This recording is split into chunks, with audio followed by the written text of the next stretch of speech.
Hey everyone, how you doing? I had to turn down. Um, had a little eye in the sky going on there, little Alan Parsons project. Uh, Great band. One of the things I can say that when my time here has concluded, I dug it, man. I lived in a time where the music was just far out. Now, why is this telling me that it's live, but I don't see everyone else live? Well, okay, there we are. Boy, that's a long delay. Well, how are you? Good to see you. Um, Turn that down. Put this one up over here. Man, it's just all over the place. So, anyway, how are you? Hope you had a good weekend and trust life is doing you well. Welcome, everyone. Hello, all of the moderators. Thank you. Y'all are the best. And Lori, Franny, Warrior Queen. Franny, are you on spring break? Starseed, hello. Hey, Kaz, how you doing? Sherry, good to see you. April, good to see you. Let's see, boy, lots of people here. It's good to see everyone. I'm sorry, I still got the eye in the sky, Do, do, do, do, do, do, do, do, do, do, do. Anyway, like I said, if consciousness is transferable, and maybe it's probably more accurate to say our memories. I think consciousness is. It just is. It's the memories that help define consciousness. So are our memories transmuted at the same time we are making the transition? Don't know. It's definitely something to think about. And I think about it quite often. I really do. And give me 1 second here. I need to make sure that this is turned off so no one hears Led Zeppelin in the background.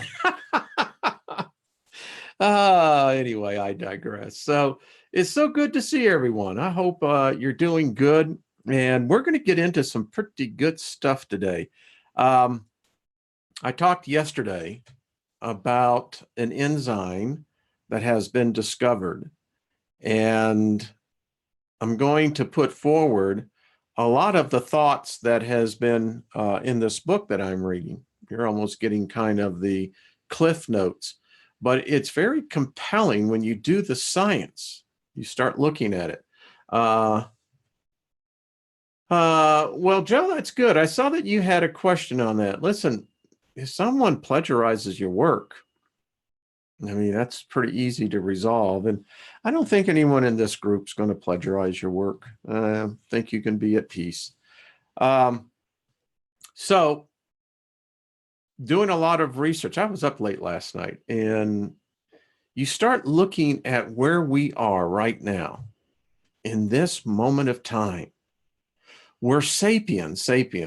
Let's just say sapiens for convenience. Things are getting interesting. We have definitely, I think, crossed over the precipice of whatever door that we have stumbled into.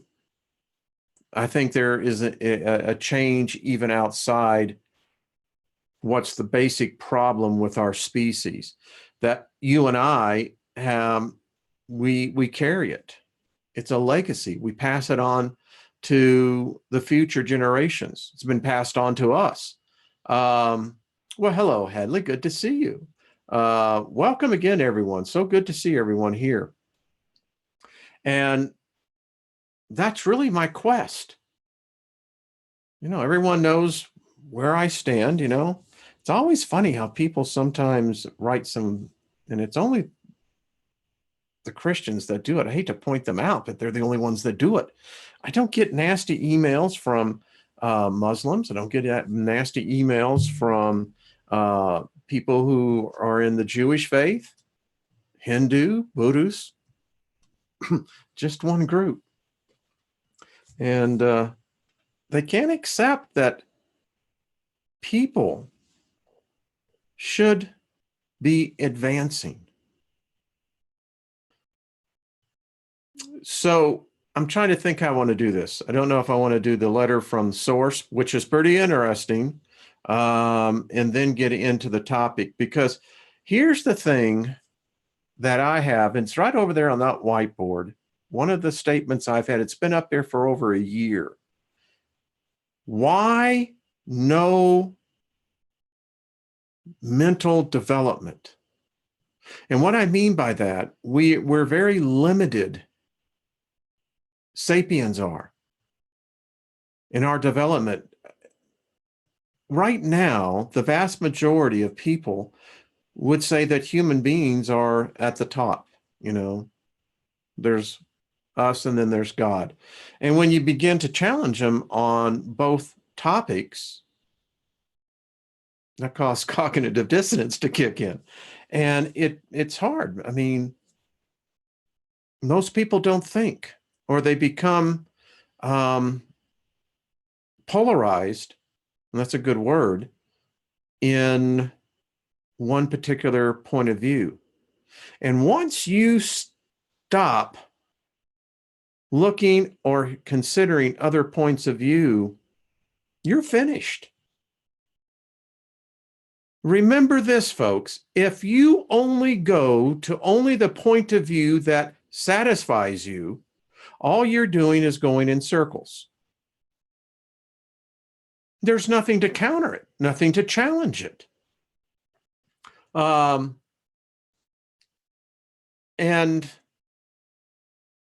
I got tired of that. I got tired of the endless rhetoric. Nothing changes. Nothing was changing. Nothing is changing. We're doing something wrong. Now, the question becomes now, well, if we're doing something wrong, why is it? Why is it that we have some inherent flaws? And there shouldn't be. So I know where I'm going to go with this. So cheers to everyone. To all the listeners on the other side of the pond, dinner time and what have you. Hope it's a good dinner. And to the rest of us who are having lunch or breakfast, hey, enjoy it. Let's check this out. So I put this together because it fits into exactly what we're dealing with. The synchronicity is amazing. As you heard yesterday on our show, not your normal Sunday morning show with Jeff Doherty, I brought out the fact that we are mutts, Heinz 57, whatever you want to say. There are no true human beings walking this planet. None. No true human bloodlines. None. I had some people send me some emails and it racked their brains. And they started looking into it and they said, you know what? You're right. There are no pure, true human beings. Sapiens, if sapiens ever were a pristine offshoot, well, that's been corrupted a long time ago. And the only way you can look at it is in today's terminology. 100 years ago, this would not, you know, the average person would have no idea what you were talking about. A genetically modified what? 100 years ago, people still ate real food, although it was changing then. So, questions. Why do humans only use 7 to 10% of the thinking capacity of our brain. It's a question that, well, I mean, most people don't, you'll find medical science. For the longest time, it was like, well, it's just the way it is. We don't know. Well, things have changed. Things have changed radically. But the question still becomes this: why only 7 to 10%? And hear me very clearly on this: the thinking capacity of our brains. You use all of your brain, the organ itself, and its many different substrates. But the fact is, 7 to 10%. Why do we grow old? We're going to discover here that there's no reason for us to grow old. None. Why do we forget? Why is it that mankind has not evolved? It appears that there have been times previous advanced civilizations walked on this earth. Why no longer? What happened? How many times has there been a reset, so to speak? Here's a few facts. The average human being today should have an average IQ of 2,500. Humans should not grow old. Our bodies are designed to never age. Even with adverse environmental surroundings, the human body, as it is currently designed to function, it is designed to function well past 1,000 years. The human body is designed to be able to fight off all viruses and bacterium. And the brain, the cranial capacity in sapiens, is designed to increase exponentially, but has not. Why? This is the thing that you have to ask ourselves. If you can stop and think about that, the average person right now should have an IQ, of it, the average is 130. Now imagine if you had an IQ of 2,500, you would have already figured out everything about the mysteries of the universe. You would have discovered eternal life. You would be transcending to levels and dimensions. Only knowledge of this kind could ever open the doors to. The human body should not be growing old. The cells in our bodies are designed to literally regenerate themselves endlessly. But something altered that. Most people look to the big thing. They think that God is some physical manifestation, which never has happened. But that's how we do it. And we're programmed to do that. That's not free will. I doubt there's very little actual free will. It's an illusion, a myth, a false belief, a hope that's only going to lead to despair, disappointment. The evidence shows we have very little, if any, free will. And if the postulation of this hypothesis has foundation, which I do believe it has, because we're doing it right now, then this goes back maybe, who knows, 200, 500,000 years, 1,000,000 years ago. The implications are far reaching. So we're going to go real quick here on types of neurons, because this, folks, makes us who we are. The problem that you have with Alzheimer's, dementia, and other type of brain ailments, divided peace, disease, that's what disease means, by the way, divided peace, then you wouldn't be here. You would not have what we call sentient consciousness. You would not have cognitive reasoning. And there's motor, sensory, and inner neurons. Neurons are everything, folks, everything.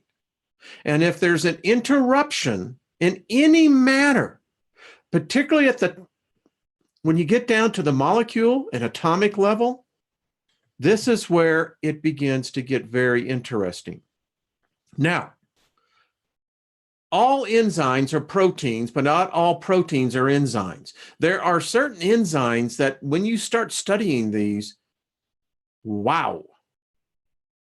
We've been looking for the fountain of youth, immortality, in the wrong place. The telomerase enzyme, discovered by Dr. Carol Greiner and Liz Blackburn in 1985. I believe one was from Harvard, and I think the other, I'm not sure the university that she was from.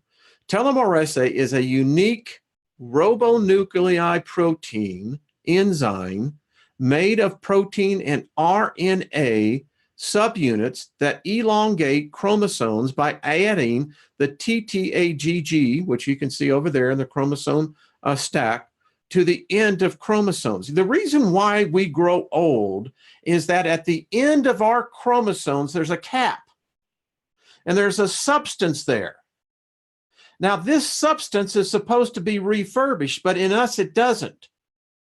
And as it begins to continue to use the serum, the substance, the serial that's there, you start growing old, sweetheart. You start getting gray haired, start losing your hair, things start dropping. Yeah. Now, if you can enhance those caps by letting the neurons know where to go specifically in your chromosomal stack, guess what? This counteracts the DNA degradation that occurs due to the end replication problem. Eternal life, baby. That's what I'm talking about. I'm talking about living 1,000 years in a body that would never get past its peak prime. In this case, for us, most of us at the 20, if you're a male, 18, female, a little bit later, 27, 28.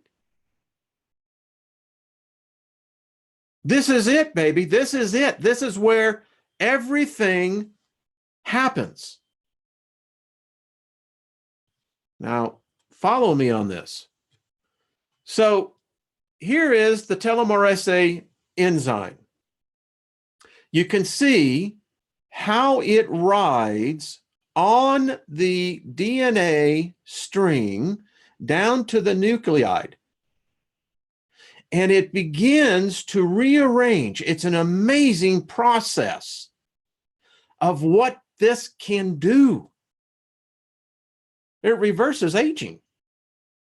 It gives you increased intelligence. Yeah. Any bioform that is mortal becomes immortal. This is not science fiction. This is reality. And this very may well be what actually happened to the first two specimens of us. Here's an example of how the telomerase enzyme, once it gets into the nuclei that's being sent to those nodes, it extends those caps. We're talking reversal of genetic disease. We're talking the reversal of cancer. We're talking the reversal of every ailment known to mankind. Now, if we're just now discovering this, what would you think of an alien race that has already known this for tens, millions, who knows how long? You could take any genetic organism and modify it. Any. So now we want to talk about the neuron. So now we've talked how the enzyme, this telomerase enzyme works. It all comes into this baby right here. This is it. This is probably what happened in the proverbial garden story. Whoever patient zero, was the first one of us. So in the neuron, you have the dendrite, you have the nucleus, you have the soma, which is the cell body, you have the axiom terminal. Now that axiom terminal is fascinating because that axiom terminal is so specific in what it does, we still can't figure out why. We got the pretty much a how. Now imagine this. If you had the understanding and the knowledge in creating this down to the atomic level, this is where control starts. This is where you would become God. Now let's continue. So now the structure of the type of nuclei, yeah, like I said, you have the dendrites. This nuclei, by the way, the nucleus in here, when it gets to the axiom terminals, this is the wild thing, folks. Each one of these generate a separate electric magnetic field.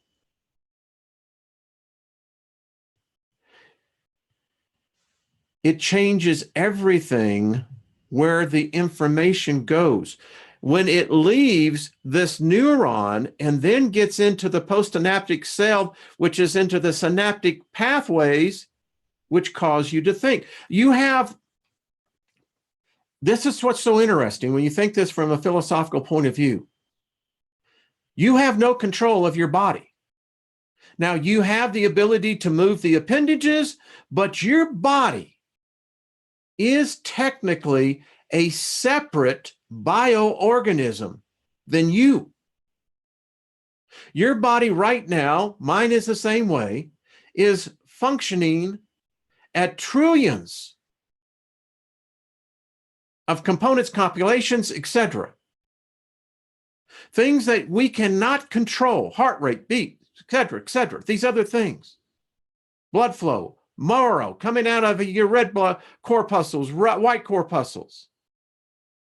If you're dealing with cancer, tumor, unknown right now, this is where everything works.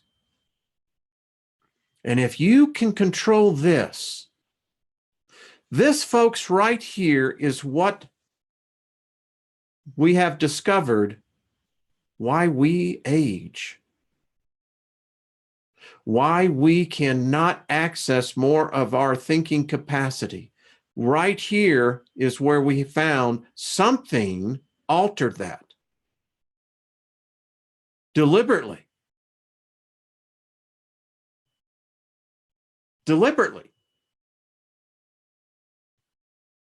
You can have ET, you have aliens, you have your God, you can do whatever you want. The only reason why something of greater intelligence and knowledge would do this is they were afraid of something. The evidence shows that they were deathly afraid of something. Us.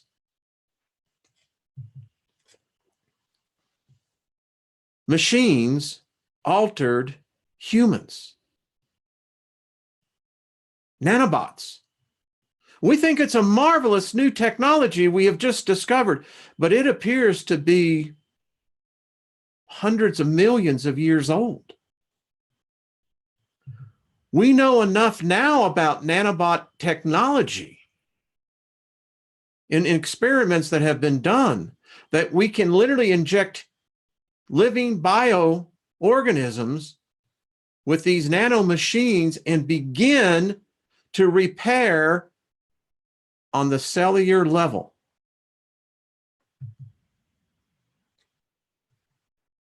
We know how to inject it. It can be injected in serum. It can be swallowed in pill. It could potentially be rubbed topographically. Nanobots, microscopic machines. Now imagine if you injected this into the first set of humans. They were programmed. The thing about nanobot technology is that they have a limited amount of memory, but it's how they're trained and how they organize. And now we're knowing that they can, won't be much more, I think maybe 10 years. We'll have the technology where we can start scrubbing arteries. These can become plaque removers. They can begin to regenerate organs. They can increase intelligence. They can increase longevity. All neurons, as I said, have an electromagnetic field. This is wild, folks, because when you think about what this is saying, begins to make sense on a lot of what we're doing to ourselves with modern technology, 5G, cell phones. Yeah. Now you alter the EMF field with a nanobot specifically designed to do a specific job inside the nucleus, the DNA, rearranging the DNA strand inside that nucleus. You're God. You're the controller. This is why humans are regressed. It's why we cannot exceed the intelligent quotient. We're still the equivalency of knuckle dragging homos, metaphorically. It's why humans die young. Right there, folks, right there. That is an actual neuron that we're talking connected into the synaptic pathway. What we're discovering on this is not only altering our understanding of life itself, but understanding now a new type of life.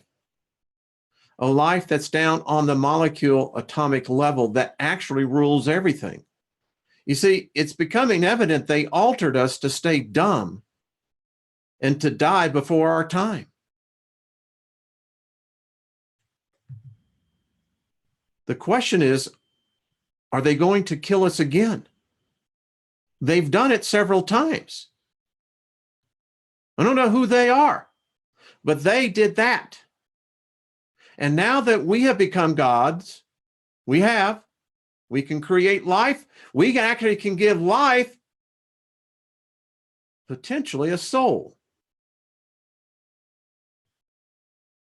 It's what happened to us. It was by mistake. We were never supposed to be sentient. It was never in the cards. Something greater than they intervenes, it seems, every time. But they can kill us. They've done it before. The flood was nothing more than mass genocide. That's all it was. covered up in folklore of a supposed angry God. No, it was systematic genocide of our species. Frightening, isn't it? Think about it. All with technology. Now, I happen to think that when you look at this for the way it is, it has deep, deep ramifications. We're already there. Our geneticists, our scientists, the IBMs, the countless others that are now behind it. That's why I have that poster right here. We can do it. We figured it out. We literally, ladies and gentlemen, we're this close to immortality. Now, the debate comes very quickly. Are we ready for that? I don't know. I don't think any person wants to die, particularly dying of a disease. The reason why people are afraid of death is that it hurts. Unless you get taken out, by blunt force trauma, something where it's instantaneous, most of the death process, as I told you yesterday, is your body eating itself while you're still in it. That sucks. How many of you who have experienced cancer, either in yourselves or your family or loved ones, know what I'm talking about? What would they have given to be spared that?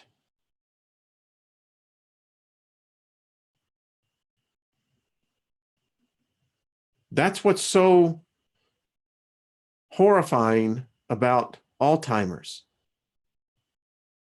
When you get to that point where dementia is the norm, yeah. So why? I mean, this is the question that I look at, I ponder. Why'd they do this to us? It's very clear, as I said. I just read again last night on the Human Genome 2 project. They're already getting information that validates this. Something deliberately altered us. Deliberately.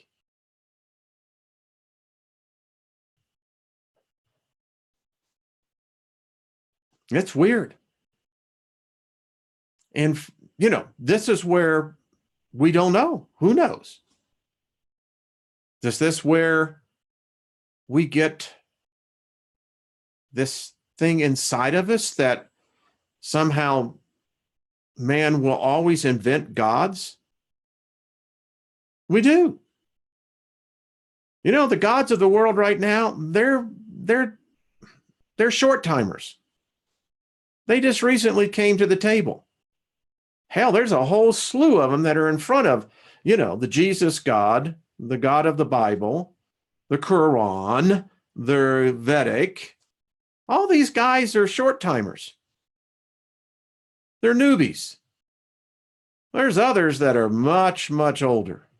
Much older. Are they the ones that did this to us? Is this what Ariel's talking about? I've been thinking about the domain. I don't know. It seems like you're trading one master for another.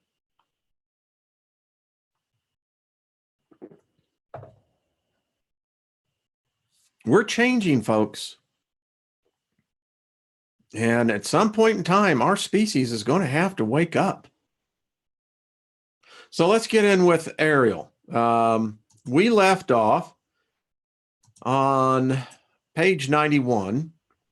And this is 6248 BCE, the beginning of the active warfare between the Domain Space Command and the surviving remnants of the old empire, Space Fleet, in this solar system that lasted nearly 7,500 years. It began when an installation was established in the Himalaya Mountains by a battalion of some 3,000 officers and crew members of the Domain Expeditionary Force. Excuse me, the installation was not fortified, as the Domain was not aware that the old empire maintained Earth as a prison planet. You know, I think about this all the time, this prison planet idea. I don't know if this is a false implant. Is this reality? The implications throughout this whole adventure that we're reading here is that there's a grid. There's something that keeps us in here. Now, the question is it something of substance that we have no idea about, an energy, a force field, or something that transcends the physical body? Is it somehow a collector of the energies that we know that every body releases at death? Maybe. The Domain installation was attacked and destroyed by space forces of the old empire, who continued to operate in the solar system of Earth. I found that's an interesting term, the solar system of Earth. ISBs of the Domain battalion were captured, taken to Mars, given amnesia, and sent back to Earth to inhabit human biological bodies. They are still on Earth. You know, so I was going through a collection and then I couldn't find it. There was a movie, a B-rated science fiction movie. I think it was in the late 50s, early 60s, where this process actually, the whole premise of the movie is this. This is how they captured humans. You know, they would wash their minds. I did a video called, spirit wiping. Is this what happens when you hit this force field, that your soul, your spirit is zapped and all your memories are just obliterated? You're a clean state. You're an automaton. You're a clone ready to be applied again. Is this how the process works? So, 5965 BCE, investigations into the disappearance of Domain forces in this solar system led to the discovery of old empire bases on Mars and elsewhere. The Domain took over the planet Venus as a defensive position against the space forces of the old empire. The Domain Expeditionary Force also monitors life forms on Venus, which has a very dense, hot, and heavy atmosphere of sulfuric acid clouds.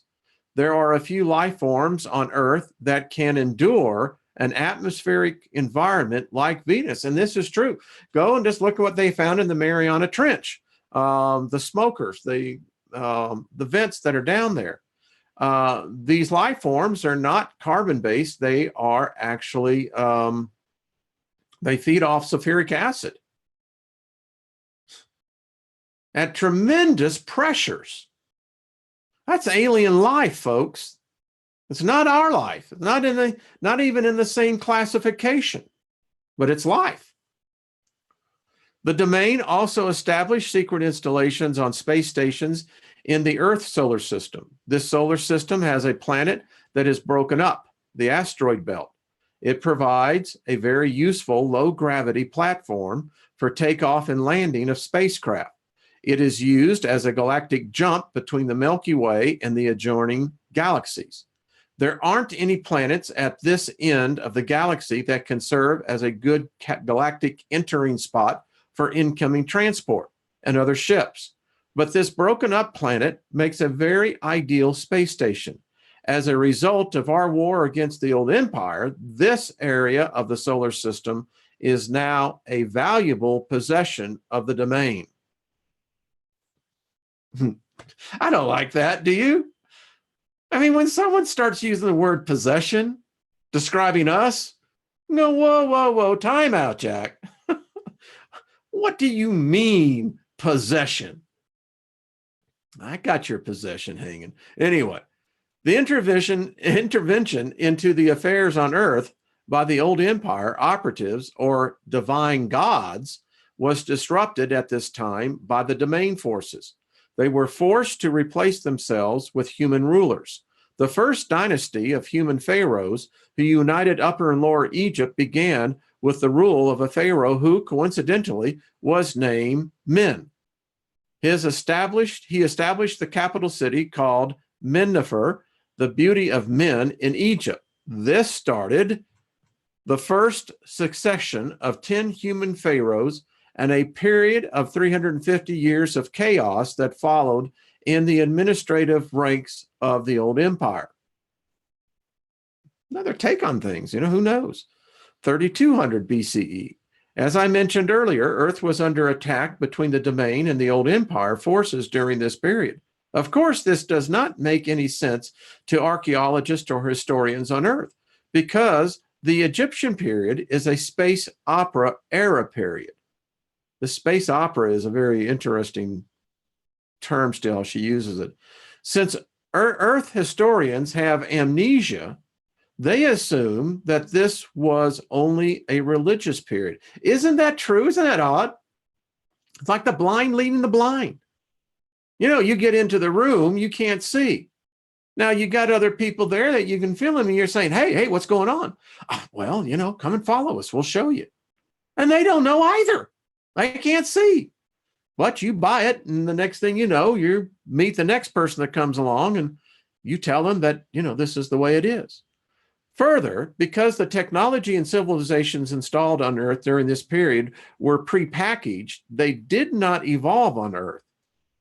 Of course, there is no evidence anywhere on Earth of an evolutionary transition which resulted in sophisticated mathematics, language, writing, religion, architecture, cultural traditions in Egypt or any of the pyramid civilizations. These cultures, complete with all of the details of racial body types, hairstyles, facial makeups, rituals, moral codes, and so forth, just appeared as complete integrated packages. That's the problem that we have with the Sumerians. The years I've studied what they continue to find about the Sumerians is weird. It's like it's plug and play. Some say that they came from China, migrated over. Well, then that would imply that they had a knowledge far superior than anyone in what we call the Fertile Crescent Valley, Mesopotamia, the cradle of where man was created. The problem with that story is the Sumerians.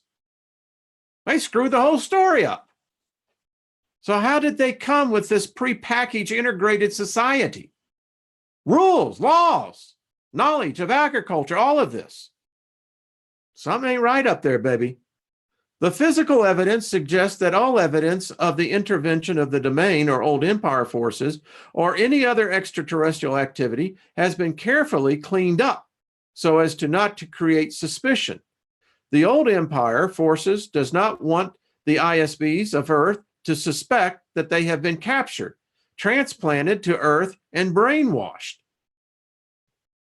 So, Earth historians continue to assume that Egyptian priests were not supposed to have ray guns or other technology of the old empire. And they supposed that there was nothing going on Earth except some priest walking around saying, Amen, amen, baby. Hey, amen. Hey, how you doing? Amen. Hey, amen. Which the Christians still say. Oops. Ray guns. We've seen it in the hieroglyphs. We know the Egyptians had ray guns. We know they had space opera technology. Do your homework. Or you can go back and look at some of my videos on the Bloodline Invaders. Very obvious that they were using technology of advanced nature. 3172 BCE. Layout of the astronomical grid that joins the key mining sites and astronomical buildings of the gods in the Andes Mountains, such as Tayacono, Cuzo, Quinto, in the cities of, and I'm not even going to go there, We'll just say this was of the Aztecs. For the mining of rare metals, including tin for use in making bronze. Metals were the property of the gods, of course. And remember, we talked about it. How did the Bronze Age precede before the Iron Age? When the Bronze Age required more technology, knowledge, and iron was a regression. Yeah, they don't teach you that in school, do they? A great variety of entrepreneurial mining was done on Earth at that time due to the war between the old empire forces and the domain. These miners did carve a few sculptures of themselves. They are seen wearing mining helmets. The Pontistella sculpture in the sunken courtyard of the Kalesara temple is a crude rendering of a stone worker using an electronic light wave emitting stone cutter and carving tool held in a holster. And you can go there and look at that. It's very obvious. The old empire has also maintained mining operations on planets throughout the galaxy for a very long time. The mineral resources of Earth are now a property of the domain. There it is again, the property of domain, you know? God, sucks. 2450 BCE, the Great Pyramid and the complex of pyramids near Cairo were completed. An inscription created by the old empire administrators can be seen in the so-called pyramid text. The texts say that the pyramid was built under the direction of Thoth, son of Poth. Of course, there was never a king buried in the chamber, since the pyramids were never intended to be used as a burial chamber. The Great Pyramid was located precisely at the exact center of all of the land masses of Earth as viewed from space. Obviously, such precise measurements required aerial perspective and a view of the land masses of Earth from space. Purely mathematical calculations of the geodesic center of the continents of Earth could not be made otherwise. You know, no one ever explains, how did the Egyptians know where to put that? I mean, you think about preparing a foundation for a structure that's going to weigh that much. You ain't doing it from walking it, baby. You got to be flying. Shafts were constructed inside the pyramid to align with the configuration of stars and the constellation of Orion, Canis Major, and specifically Sirius. The shafts are also aligned to the Big Dipper, where the home planet of the old empire existed. Also, Anatak, Alpha Draconis, and Beta Ursa Minor. These stars are each one of the key systems in the old empire from which Isbis were brought to Earth and dumped as unwanted merchandise. Man, that just makes you feel funky, doesn't it? Say what? Unwanted merchandise? Why, your mother. Man, I mean, don't you just want to go up? What you be talking this stuff for? The configuration of all the pyramids of the Giza Plateau was intended to create a mirror image on Earth of the solar system and certain constellations within the old empire. 2181 BCE, Men became the god of fertility of Egypt. The ISB, also known as Pan, was also a Greek god. Men, or Pan, was an ISB who somehow managed to escape from the old empire amnesia system. Wow, red alert right there. I mean, if Men did it, what made him so special? Did he figure out how to turn his brain on?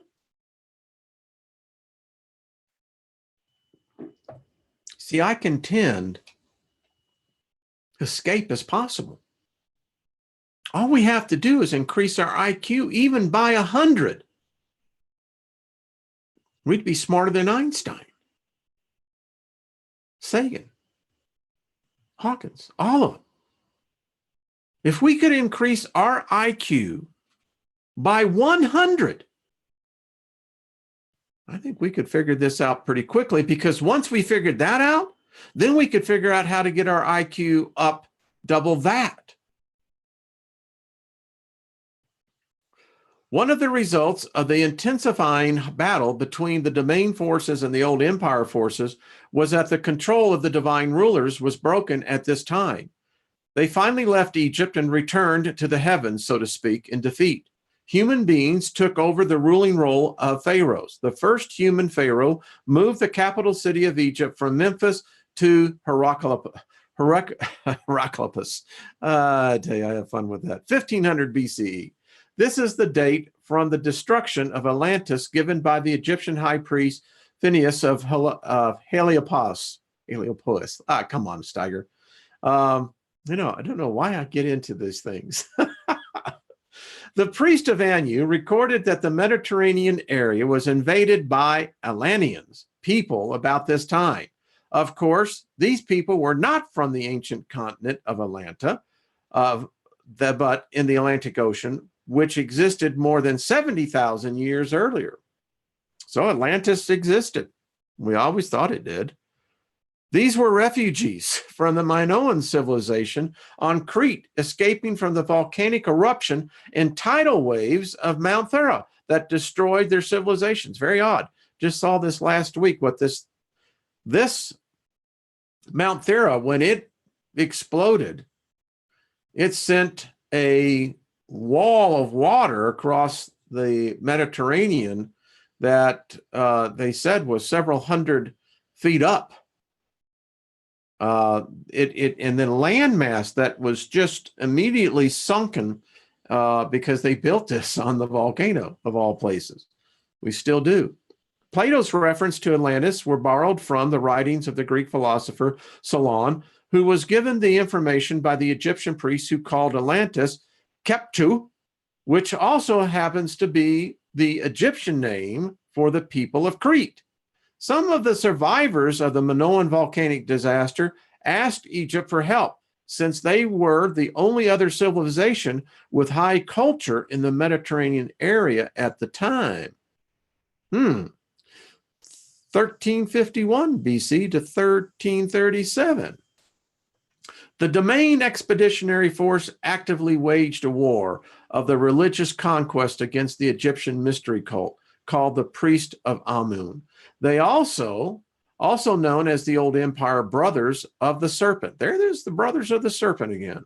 During this time, the Pharaoh, Akhenaten, abolished the priesthood of Amun and moved the capital of Egypt from Thebes to the new location at Amarna, to the exact geodesic center of Egypt. However, this plot to overthrow the old empire religious culture control was quickly spoiled. So I guess these Egyptian pharaohs, they knew that there were space dudes, bad ones, apparently. In the Near East and Achaea, the Greeks and Trojans fought for supremacy, which ended in the destruction of Troy as the finality of the Trojan War. During this same time, war was being fought out in the space of the solar system between two forces for control of the space stations surrounding Earth. Well, I got some questions tomorrow. That period of 300 years was a very violent resistance to the domain forces by the remnants of the old empire forces. It did not last long, however. It is futile to resist the domain. That sounds like the Borg. Resistance is futile. Is that where Gene got that from? 850 BCE, Homer, the blind Greek poet, wrote the stories, the gods as borrowed and modified from earlier sources of the Vedic texts, Sumerian texts, Babylonian, Egyptian mythology. His poems, as well as many other myths of the ancient world, are very accurate descriptions of the exploits of the Isbis on Earth, who were able to avoid the old empire amnesia operation and operate without biological bodies. This is telling me right there, let's just take the story as it is. There is hope, baby. 700 BC, The Vedic hymns were first translated in the Greek language. This was the beginning of a cultural revolution of Western civilization that transformed crude and brutal tribal cultures into democratic republics based on more reasonable conduct. 638 to 559 BC, Solon, the wise man from Greece, reported the existence of Atlantis. This was information he received from Old Empire high priest Phoenicius. To tell you what, I just laugh when I read that. 630 BC, Zoroaster created religious practices in Persia around an Isbi called Arua Mazda. This was yet another of the growing number of monotheistic gods put in place by operatives of the domain to displace a panoply of the old empire gods. Well, there we go. I don't know. What do you think? We'll pick it up tomorrow, but no, we won't. Got Patrick here. All right, so if we're amnesia, did they do this as part of the wiping process? Really like the Matrix? Take the pill? Blue pill, red pill, red pill, releases the nanobots, restores your memory. You suddenly become more intelligent than you could ever imagine. You begin to see what's really going on. That intelligence would make you a god.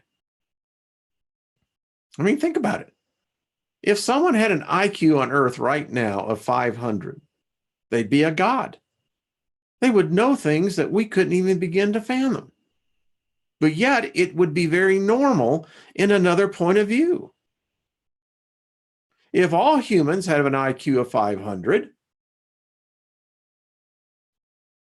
then imagine what would be happening.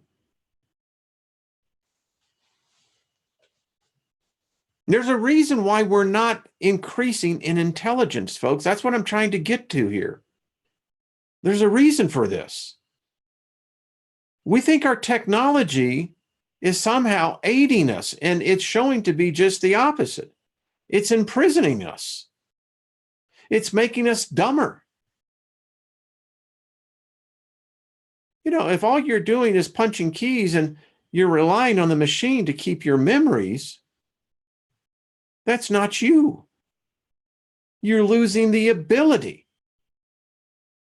That's regression.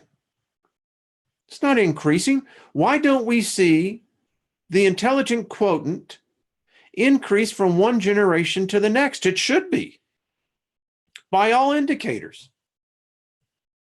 But it's not. Why isn't that we're dying younger when we should be living longer? Why is it these bodies are becoming more diseased? Why is it our environment is becoming more toxic?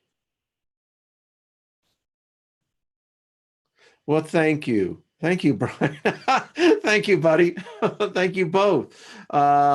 Paradox 743 and Brian, thank you. That's so sweet of you. 100-fold return right back at you. But folks, these are the questions. We've got to stop with all the tearing down of one another. We just got to start having some honest conversations here. You know, I don't like this idea at this point in my life, particularly, that there's a possibility of coming back into this meat grinder. No, I have determined that I am going to find the way out. I'm not coming back.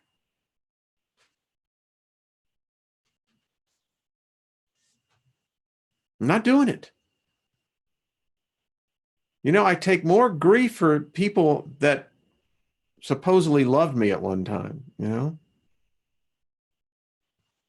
But I look and I start welling up with tears when I start thinking about it.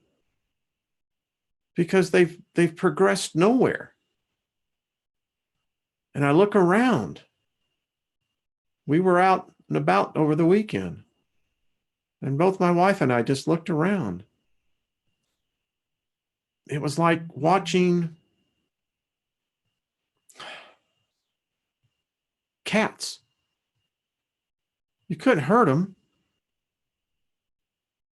And the vast majority, when we were out, in one particular place, we sat, had a cold drink, and virtually every person we saw was glued to their cell phone, their device. We watched people at the counter paying for goods and services, paying for it, and still on their phone. It's scary. Well, and I'll tell you what, Wednesday we'll read the letter from Source. Didn't have enough time on this one, and we're going to pick this up. I think it ties into what, the alien interview is about. And if there's continued correlation, if we begin to think about it, I'm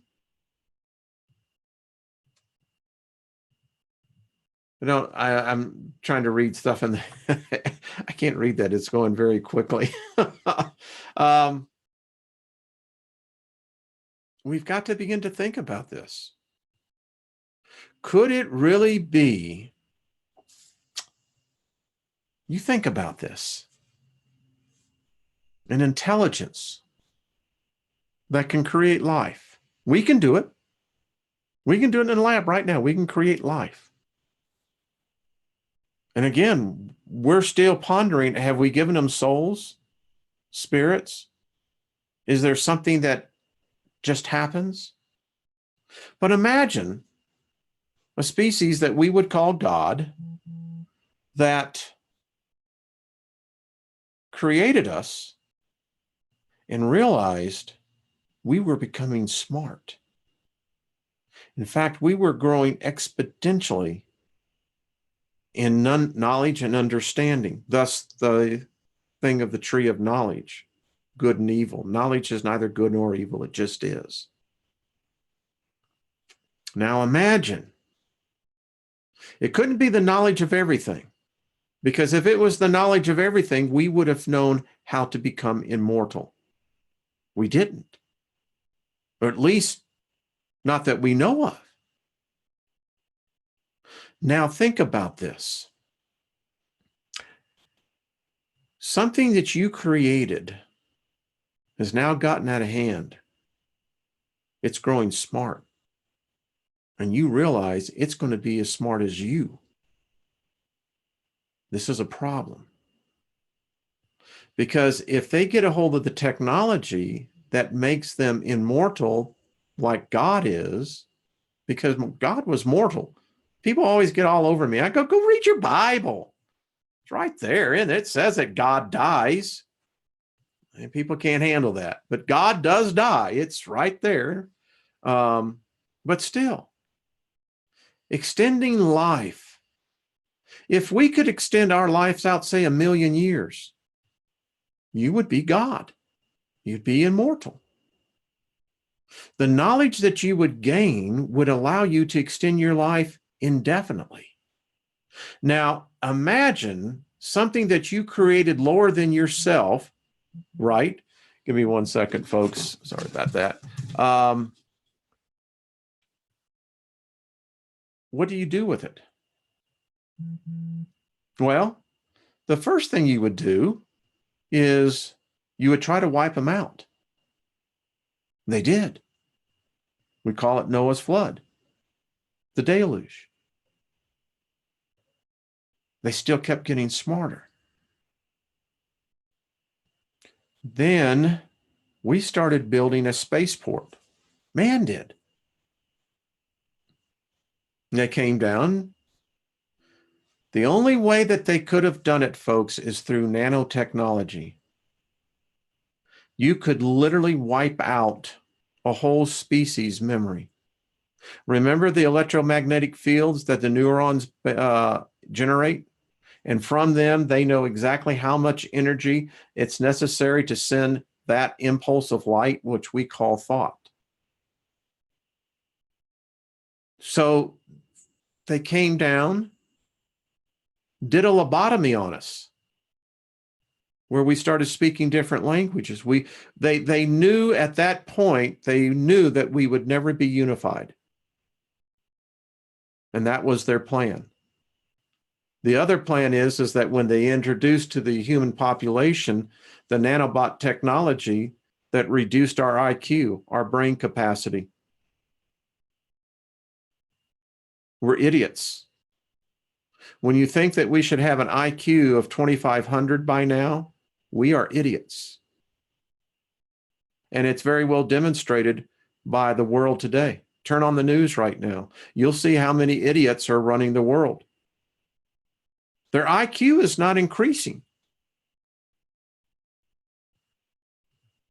Think where that's going to lead. Woo! All right. I told you this was going to be a fun one. But think about this. Leave me your comments. I mean, the answers that we have right now aren't working. I wrote someone, I said, the reason why I'm here is that I studied that book for 50 years. It don't make sense. Never was supposed to. And when you begin to find out the truth behind it, you can't go back. That's the warning I wrote to a young woman that was asking me. I said, before you make this decision about leaving Christianity, you need to understand, once you make that decision and you are serious about it, you can't be injected back into the matrix. You'll be rejected. You're a virus. The system, the algorithm won't let you back in. You can repent and cry all you want, but the fact is, you're a virus. Thank you, Mother Nature. That ain't gonna make me blush. But anyway, and I think that it's, in a sense, that's what happens to us. I'd be surprised if we could take a genetic test in all of us, that those who have, are becoming aware. I don't like the term awaken anymore. I think we're just becoming aware. And we're going, oh, crap. But I think we've changed our bodies. I don't see how you can't. It's a matter of the frequency of vibration. If you're a positive person, like, I sing all the time. My wife says it's the thing she loves about me most. She says, you're the only man that ever sings to me all the time. But the vibration is high. The frequency is high. The downloads come. Why? If you're a person that's always attacking other people and finding fault with everyone but yourself, that's a low vibration. And it pulls everything down.